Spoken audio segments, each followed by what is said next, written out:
Assalamualaikum warahmatullahi wabarakatuh. Terima kasih atas waktunya Bu Eva Mispas, pelaku dosen mata kuliah metode penelitian. Izin perkenalkan diri, nama saya Amelia Nurhaliza dari Prodi Perbankan Syariah dengan NPM 1001003210004. Di sini saya akan mempresentasikan proposal saya yang berjudul analisis faktor-faktor yang mempengaruhi likuiditas Bank BSI Syariah dan Bank Muamalah Syariah. Latar belakang dari judul tersebut ialah likuiditas bank adalah kemampuan bank untuk memenuhi kebutuhan nasabahnya, terutama kebutuhan jangka pendeknya, yaitu liabilitas yang jatuh tempo kurang dari setahun. Pada 2008 terjadi krisis keuangan global yang berdampak pada perekonomian yang dialami beberapa negara termasuk Amerika salah satunya, yang berimbas kepada ekonomi Indonesia karena memiliki fundamental yang kuat ternyata tidak terbukti, yang membuat merosotnya nilai tukar rupiah terhadap dolar US, pemutusan hubungan PHK kerja atau PHK dengan besar-besaran, meningkatnya angka kemiskinan, hingga sektor perbankan yang mengalami kesulitan likuiditas, dan pemerintah pun sulit untuk mencari pinjaman ke pasar uang. Di Indonesia memiliki dua jenis bank, yaitu bank konvensional dan bank syariah. Keduanya memiliki sistem yang berbeda dan operasional dan hingga produk-produk yang berbeda. Namun bank memiliki pengaruh rasio yang berbeda-beda.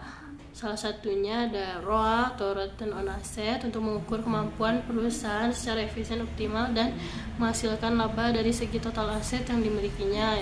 Yang kedua, CAR sebagai pengukur kecukupan modal bank terhadap resiko-resiko yang dimilikinya. Yang ketiga, NPF digunakan untuk mengukur kemampuan perusahaan dalam mengatasi resikonya.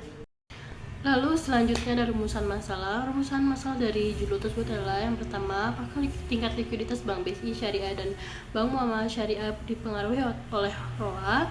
Yang kedua, apakah tingkat likuiditas Bank BSI Syariah dan Bank Muamalah Syariah dipengaruhi oleh rasio ekuensi rasio atau CAR? Yang rumusan masalah ketiga ialah apakah tingkat likuiditas Bank BSI Syariah dan Bank Muamalah Syariah dipengaruhi oleh non-performing financing atau Tujuan penelitian dari judul tersebut: yang pertama, untuk menjelaskan pengaruh return on asset atau ROA terhadap likuiditas. Yang kedua, untuk menjelaskan pengaruh capital adequacy ratio atau CAR terhadap likuiditas. Yang ketiga, untuk menjelaskan pengaruh non-performing financing terhadap likuiditas. Lalu selanjutnya adalah manfaat. Manfaat yang pertama, bermanfaat untuk para pembaca sebagai bahan referensi bagi penelitian selanjutnya. Dan manfaat kedua, sebagai syarat penyelesaian tugas proposal metode penelitian ini. Yang ketiga, sebagai pembelajaran untuk pembuatan proposal ke depannya. Lalu ada penelitian terdahulu. Yang pertama dengan berjudul pengaruh likuiditas dan variabel eksternal terhadap non-performing financing pada bank syariah, yang ditulis oleh Muhammad Nugraha Reza Pradana tahun 2018.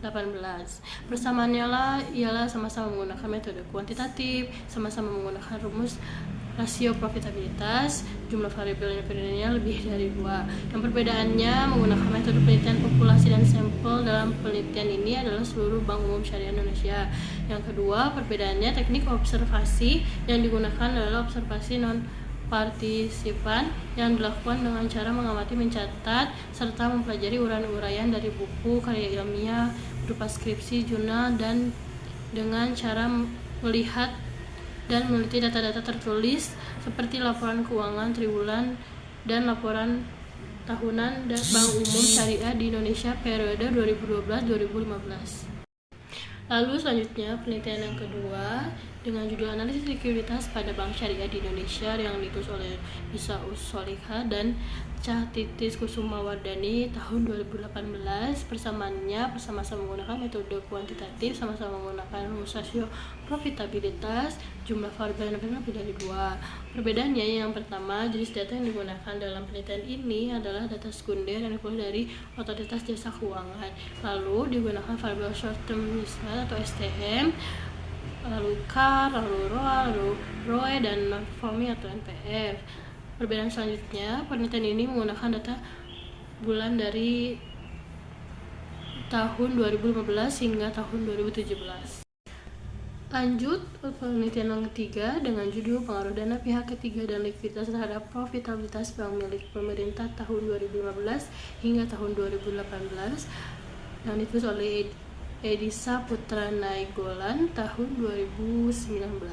Persamaannya sama-sama menggunakan metode kuantitatif, sama-sama menggunakan rumus rasio profitabilitas jumlah variabel independen lebih dari 3. Perbedaannya, yang pertama tidak menggunakan metode regresi linear berganda, yang kedua penentuan sampel pada penelitian ini menggunakan metode non-probability sampling dengan teknik sampling jenuh. Sampel dalam penelitian ini sebanyak 4 perusahaan dikali dengan 5 tahun, pengamatan dengan masing-masing menggunakan laporan keuangan per triwulan, sehingga total sampel sebanyak 60 sampel pengamatan.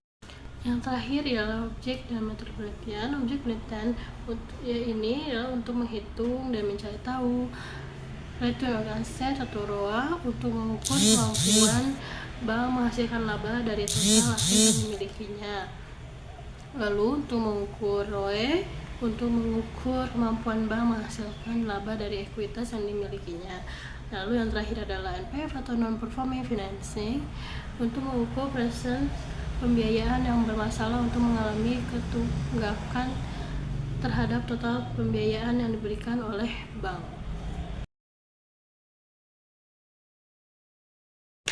Sekian presentasi dari saya. Terima kasih atas perhatiannya. Maaf bila banyak kekurangan. Wassalamualaikum warahmatullahi wabarakatuh.